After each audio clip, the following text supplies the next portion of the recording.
This is Glenn Lundy. I'm a husband to one, a father to seven, and I'm brewing solutions on the Car Guy Coffee Podcast. Oh, let's brew. That's right. Yeah. My dad's God. Because you walk into a different level of authority, right? That's so that level right. of authority becomes that mantle that you walk in, and understanding that that a great faith. Jesus himself said, "I've seen no greater faith than in this guy right here that doesn't practice our stuff, doesn't know our stuff." That's right. But he said, "Hey, I know what authority looks like. If you tell me to do it, it's as good as done. I got it. I don't even need you to show up. I know how your authority works," right? And so that mantle of power gets put onto authority inside of this earth that Daddy gave us to run and to handle. And this is our ball of joy, right? This is our ball of fun. If we pop our ball, we need to find a way to reinflate it, right? And he's teaching us these different things every day, and it's so inspiring to know that there's other people again that are out there to challenge that place in the heart of everybody, to let them know that it's not just understanding who you are, but the pathway to understanding who you are is by understanding whose you are. And by doing that, we get to actually function the way the author designed for us. You know, I'm a strong believer that the like Chris Valentin would say, the biggest opponent against God's plan for you is your plan for you.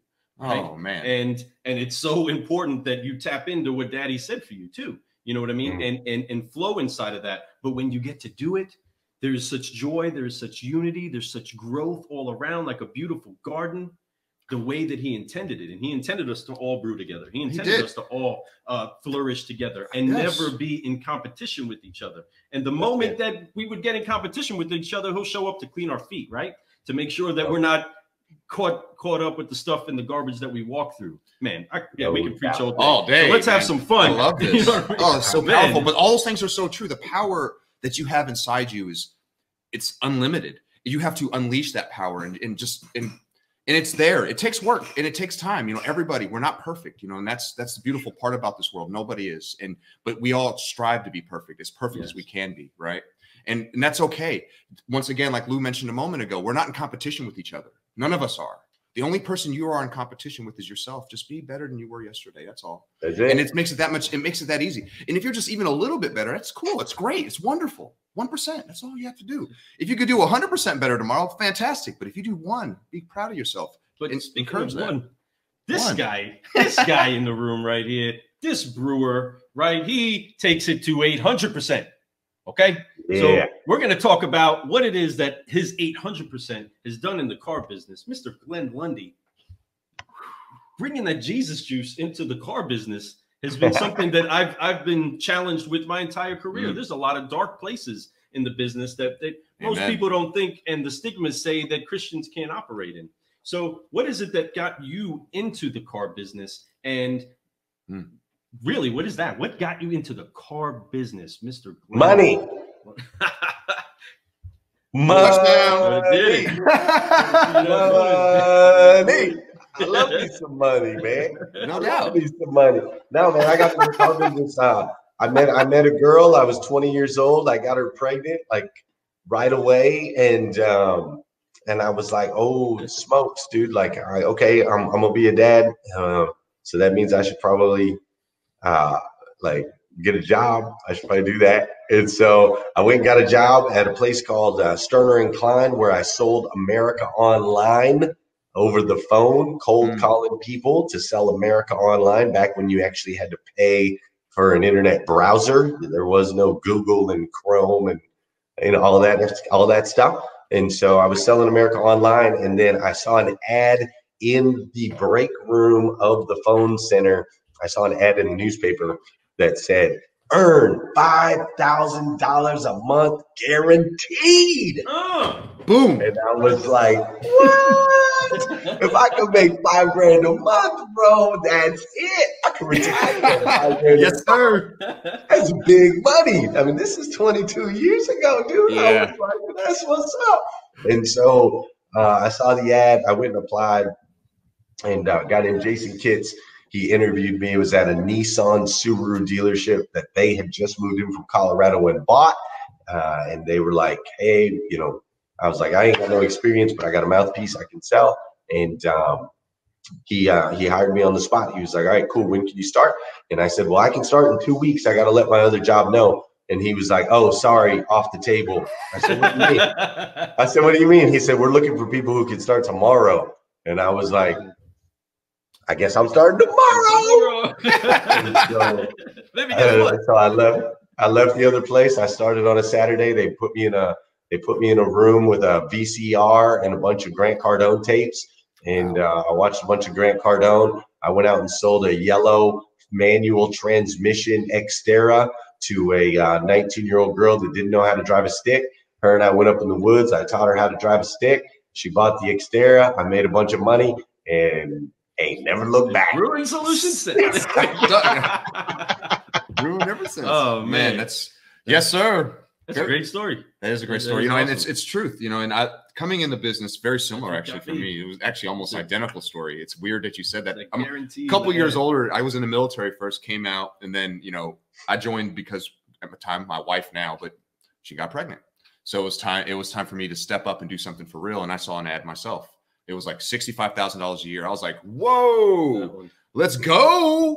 401k. Yeah. Are you kidding me? Health benefits? Oh, snap. I'm balling, baby. And my very first deal was a banger, and I was stuck. I couldn't get out this business. It was like, all right, man, this is a beautiful thing. And I'm absolutely in love with this business. I'm absolutely in love with the people I've met in this business, the friends and friendships I've made. I'm sure you have a lot of those stories too. And so that's what my next question is going to be, unless you. No, go ahead. So my next question for you, Glenn, question number 3 is that, coming up in this business, you have met a lot of people. I know that you started, I believe, in Flagship, Arizona. Flagstaff. I don't know why I said Flagship. Flagship is the bank. A subprime bank. Yes, sir, it is. And I know that lender very well. Yeah, I know you do. But absolutely, Flagstaff. I actually lived in Arizona for 3 years when I was in the Air Force in Tucson, so I should know that. I don't know why I said it wrong. But that being said, I know you've come up in the business. You've been through some stuff. You've done it the right way. You've done it the wrong way, but you've always been passionate about it. You've always been a hustler. You've been a grinder. And then you came in, you had an opportunity at Dan Cummings. You did that. You crushed the game there and just completely exploded that dealership up. I mean, just took it from a good store to the best in the nation type store, and it's amazing what you did. Yes, you did. Glenn Lundy did that, guys. No, don't get me wrong. Josh is a great guy, and I know Josh too. Josh is an amazing guy. Josh is amazing. You did change the game up in that place. You completely flipped it around, man. What a wonderful thing. So during that whole period of you coming up during that game, who was the one person that you think put the right mindset, helped you make that shift where you were at a path in the road, say, hey, I can go one way or I can go this way? Who was that person that showed you the way, that mentored you to say, go this way? There wasn't one, dude. Like that's a tough. I know that's tough to answer with one. That's like winning an award. To pick that, pulling it down into the possibly the person that was most pivotal into helping. So at Dan Cummins. So you got to understand, like right now you just see Glenn Lundy. That's all you see, right? You see the camera, you see Glenn Lundy. But what you don't see is like my brain is literally being like, there's little parts of my brain that are firing. Like I'm constantly like, I got John Maxwell sitting over on this shoulder. I got Jim Rohn is sitting over here. He's whispering in my ear. Les Brown's hanging out back here. He's whispering stuff. Eric Thomas is over on the other side. Simon Sinek, Jocko Willix, Ed Milet, Grant Cardone. Like you see me, but there's like 50 dudes that are sitting in this chair right now. Not to mention, my ancestors and my parents and all the things. So I grant my power to the people that have come into my life and that have served me in a positive way. Josh Cummins being the most notable in the car business, him being that for me and me being that for him. See, what was special about Josh Cummins and I's relationship, and still is to this day, what was special about that is he made me like strive for more. I wanted to be better because he was such a good dude, right? Like a really good husband, a really good father. The way that he handled stressful situations was so admirable. The way that he negotiated from a place of power, but yet very low key. Like he's like the assassin on the team, right? Like he's just the solid, quiet dude, but he's a freaking killer, right? And so I learned so much from Josh, but at the same time, I pushed Josh to be a little more outgoing, a little more outspoken, to start self-development, to start reading and developing books and listening to podcasts and the different videos and going to events and conferences and things like that. So we just had this relationship. We were just like challenging each other to find the next great podcast, the next great Audible, the next great conference that we could go to. You know, we went to the Entree Leadership Conference and got to meet Simon Sinek, and got to meet Maxwell and what's old boy, the pay cash for everything guy. I forget his name. I try to forget his name all the time because we're in the car business. We're like, hey, you can finance. It's okay. It's all good. Yes. Yeah, I agree. So I forget his name, but that was what was cool about that relationship. So as far as, the mentors that keep me on track, I got about 100 of them because my head can go in any direction at any given time. And so luckily I have now a perimeter. I got a perimeter of people that keep my head on straight. And then, we kind of go through the seasons, and Josh Cummins was just a great dude. So that really worked for us at Dan Cummins, having the two of us constantly making each other better. Man, I love that answer. And it's true. We all draw inspiration from a ton of people. You could even use inspiration probably from somebody you grew up with. You could think about what's something they gave you a tip on when you were young, and you could be like, I still use that tip. And it's amazing how when you can be collective and actually have a conversation with somebody, and every conversation you have, there's something to be learned, right? There's always something to be learned from a conversation, whether it's something good or bad, there's something there to be learned. Right.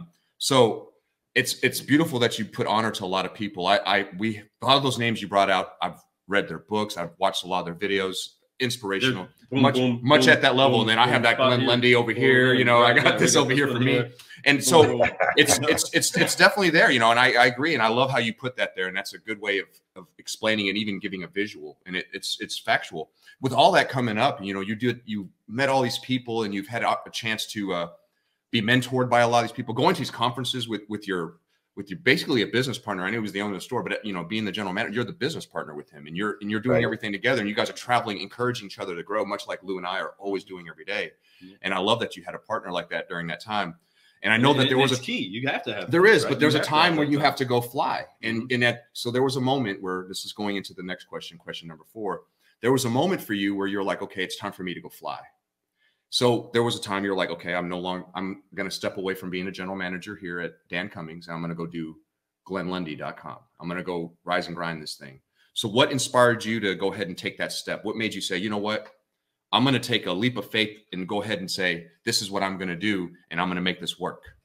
And you just, man, have you made it work? But what made you do that? What was the inspiration, or what drew you to make yourself take that next step, make yourself fly, so that you can keep growing? That's right. Yeah, man. I am, you're most comfortable in life right before death, right? Yes. So I've seen that. I've watched people die, and there's this moment of comfort that comes right before that. It's brief, but there's a moment. It's almost like, right? Yes. And even myself, when I reached a real deep depression and I tried to take my own life, there was a moment where I was in the ocean, and I thought that it was my last moment on this planet. And I remember feeling so comfortable, man.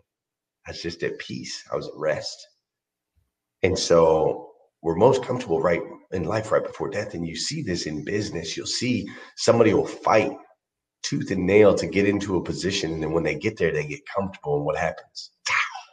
Fired, right? Mm-hmm. Or you'll see an athlete who works his tail off to get into the NFL or the NBA or Major League Baseball. And he works his tail off, and then he gets there, right? He gets to the league and he gets comfortable. He thinks he made it. Mm-hmm. Gone. He's bagging groceries 2 years later, right? So what I realized in a moment, I wasn't looking for it. I wasn't planning on leaving Dan Cummins. I had no intentions of doing anything like that because I loved every single minute of every single day that I was at work, and I loved Josh Cummins dearly. but there came a moment after I spent some time at Hustle and Grind Con on stage with Eric Thomas and around, you know, Danelle Delgado and all of these amazing human beings. And then I came back and I spent some time with my kids right after that for like 3 days. I took 10 days off of work for the first time in my career. And I spent some time, you know, so I spoke with Eric Thomas, spent time with Danelle, came back, spent time with my family. And then I went to a men's Christian leadership conference where Scott Nickel, the pastor, was just really impressing upon us like what it looks like to really fight for your message and for what you believe in versus just like kind of doing it, you know, like Jesus. We have this picture of him like carrying around a sheep, like he's all flannel graph or something like that. Like he's just this nice little dude. But if you actually read the Bible, like he fought, dude, right? Like he fought to save people's lives. He fought to push his message out there. He walked through, you know, deserts and faced famine and faced droughts and faced people wanting to take his life, and he went into unpopular places and he did all of that. He fought every single day for this message of hope, right? And so he loved us enough to fight like that. And so I looked at all that and I was like, boom, the stage with Eric, the time with my family, the Men's Christian Leadership Conference. And when I kind of got back to work that Monday morning, I was talking to one of the other owners and it just hit me like, this is really comfortable. Me being at Dan Cummins was comfortable. Me making $750,000 a year as a GM was comfortable. It was really comfortable, bro. Like, yeah, nice. Right? Like my kids are taken care of. I don't have to worry about any bills. I don't have to worry about that. I'm the face of the dealership. I get to drive Hellcats, whatever the heck I want. I can basically come and go as I please, which I always can because that's the way I roll. So I was working 80-hour work weeks, but that was by choice. It wasn't Josh requiring me to do that. Right? So it was really comfortable. I just didn't realize how quite comfortable it was. And comfortable scares the crap out of me. So I just felt a tug. It was like God was saying, all right, Glenn, you could stay right here, right now for another decade and you'll be nice and comfortable. Or you can follow me, get off the boat, step out into the water, and let's see what you can really do. Mm-hmm. And so I decided to act on that tug. And it didn't make sense. It didn't make sense.